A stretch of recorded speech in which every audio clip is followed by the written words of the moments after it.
हाँ फ्रेंड्स, पिछले वीडियो में हम लोगों ने 1 से लेकर 62 तक जो प्रमुख आर्टिकल्स हम लोग पढ़े थे। आज हम लोग यहाँ पे बात करेंगे 62 से आगे जो इम्पोर्टेंट है उसके बारे में। देखिएगा, पहला यहाँ पे है 62 में। 62 में हम लोग पढ़ चुके थे कि राष्ट्रपति का पद 6 महीने से ज्यादा खाली नहीं रह सकता।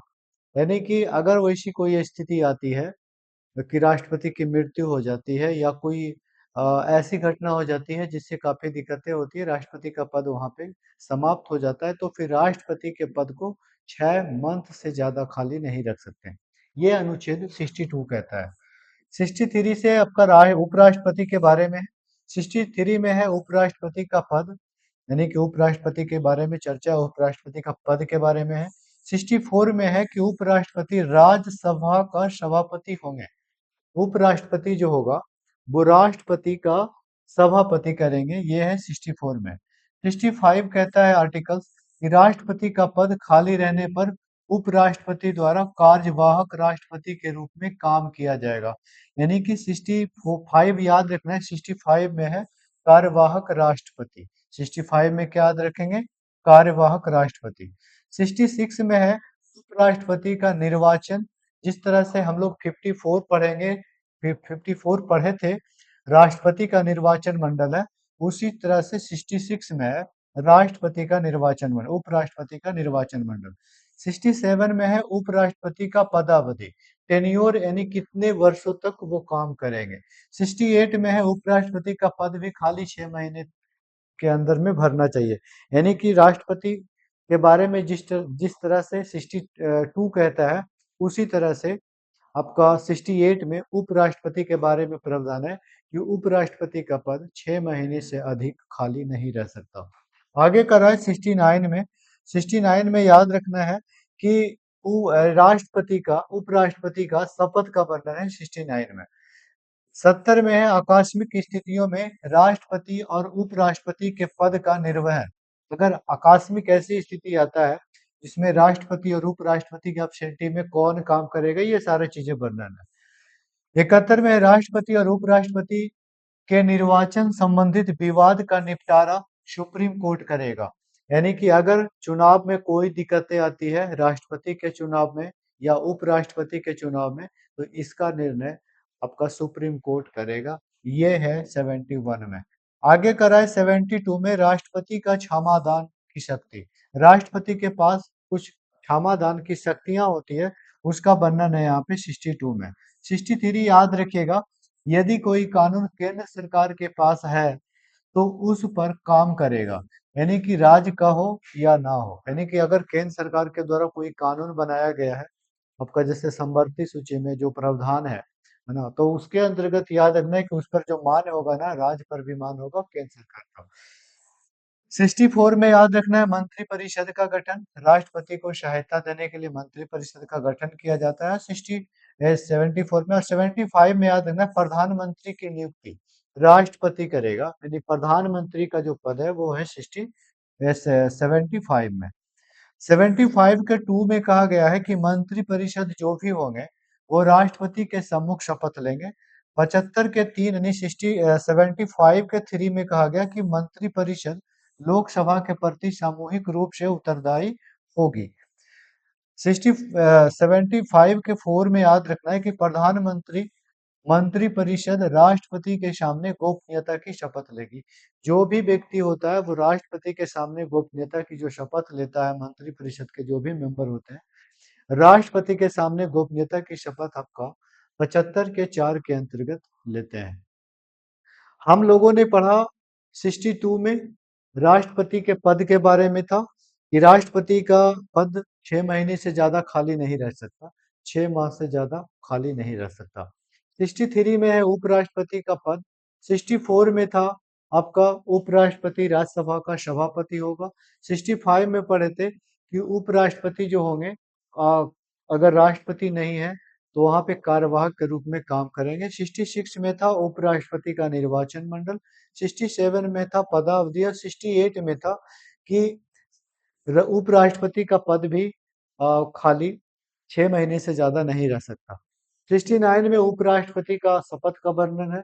और 70 में आकस्मिकता निधि है, आकस्मिक निधि है, अगर राष्ट्रपति और उपराष्ट्रपति के पदों का कीर्ति पद कैसे खाली नहीं रह सकता। 71 में था कि उपराष्ट्रपति और राष्ट्रपति का अगर निर्वाचन में कोई विवाद होता है तो इसका निर्णय सुप्रीम कोर्ट करेगा। 72 में याद रखना है राष्ट्रपति का क्षमादान से संबंधित चीजें था। तो हम लोग 72 तक पढ़ चुके थे। साथ में हम लोग पढ़े थे 73। 73 में हम लोग ये पढ़े थे कि 73 में है आपका कि केंद्र सरकार की अगर कोई नियम है तो वो राज्य पे लागू होगा। और 74 में था मंत्री परिषद और 75 में था प्रधानमंत्री का पद। साथ में 75 के 2 में हम लोग पढ़े थे कि जो भी मंत्री परिषद होगा वो राष्ट्रपति के सामने शपथ लेगा, यानी कि राष्ट्रपति के सम्मुख शपथ लेगा। 3 में है कि मंत्री परिषद लोकसभा के प्रति सामूहिक रूप से उत्तरदायी होंगे। 4 में था गोपनीयता की शपथ। और 5 में याद रखना यदि कोई व्यक्ति राष्ट्रपति का यदि कोई व्यक्ति याद रखना है यदि कोई व्यक्ति शपथ ले चुका है तो उन्हें उस सदन की सदस्यता 6 महीने के अंदर लेनी होती है, नहीं तो उसका पद खाली माना जाता है। नेक्स्ट यहाँ पे याद रखिएगा आप लोग। नेक्स्ट यहाँ पे नेक्स्ट याद रखना है आपको 65 के बारे में। 60 75 के 5 75 के पास अब 5 के बारे में अभी हम लोग पढ़े कि शपथ लेने के समय किसी सदन की सदस्यता नहीं है तो 6 माह के अंदर सदस्यता हासिल करना अनिवार्य होगा। अगर नहीं मिला तो पद छोड़ना पड़ेगा। 76 में है महान्यायवादी के बारे में। 77 में है केंद्र सरकार को कार्यों का संचालन। ये 77 जो है ना इसके अंतर्गत बहुत सारे आर्टिकल्स आते हैं। 77 का 1, 77 का 2 और वो सारा ये बताता है कि अ, केंद्र सरकार जो है ना वो अ, काम को सही से करने के लिए सुगमता पूर्वक करने के लिए जो मंत्रियों को जो आवंटन करता है, किसी को खेल मंत्री, किसी को रक्षा विभाग, किसी को गृह विभाग, अलग अलग कृषि विभाग, अलग अलग जो विभाग दिया जाता है उनसे संबंधित है यहाँ पे 77। 77 यही कहता है केंद्र सरकार कार्यों का संचालन करेगी। 78 में है प्रधानमंत्री जो है ना वो राष्ट्रपति और मंत्री परिषद के बीच कड़ी के रूप में काम करता है, यानी कि सलाह का काम करेगा प्रधानमंत्री, नीचे मंत्री परिषद और उसके ऊपर में राष्ट्रपति के बीच में। 79 में है संसद जिसमें 3 लोग होते हैं, राष्ट्रपति, लोकसभा और राज्यसभा। 80 में याद रखना है राज्यसभा का संरचना कि राज्यसभा में कौन कौन होंगे, राज्यसभा में व्यक्तियों के लिए क्या क्या चीजें होती है, संरचना याद रखना आप लोगों को राज्यसभा के बारे में। 81 में है लोकसभा का संरचना, जैसे राज्यसभा का 80 तो 81 में है लोकसभा का। 82 याद रखना है परिसीमन जनगणना के अनुसार प्रत्येक 10 वर्षों में परिसीमन किया जाएगा। याद रखना है 72 पूछा जाता है डिलिमिटेशन के बारे में, परिसीमन के बारे में कि साफ शब्दों में लिख दिया गया भारतीय संविधान में 82 के अंतर्गत में कि जनसंख्या के आधार पर प्रत्येक 10 वर्षों में परिसीमन होना चाहिए, लेकिन अब तक 10 बार नहीं हुआ है। याद रखना है परिसीमन काफी इंपॉर्टेंट है, जिसके तहत हम लोगों को जो सीट दिया जाता है कि विधानसभा सीटें इतनी है, लोकसभा सीटें इतनी है, वो परिसीमन के माध्यम से। तो याद रखना है परिसीमन 82 में। 83 में है संसद के सदनों का कार्यकाल, संसद के जो सदन हो गए उनका कार्यकाल कितने कितने हो गए। 84 में याद रखना है संसद के सदस्यों की योग्यता, संसद 79 में लेकिन उनकी सदस्यों की योग्यता 84 में वर्णन है। 85, 86 और 87 तीनों को साथ में याद रखना है। 85 कहता है लोकसभा का भंग होना, सत्र बुलाना ये राष्ट्रपति के द्वारा किया जाएगा, यानी सत्रावासन और लोकसभा को बुलाना ये सारा चीज राष्ट्रपति करेगा। 86 में है कि राष्ट्रपति संबोधित भी करेगा, अगर ज्यादा जरूरी है नहीं है तो कोई दिक्कत नहीं है, लेकिन 87 में है कि एकदम अनिवार्य रूप से राष्ट्रपति को संबोधित करना है, वो भी दो परिस्थिति में।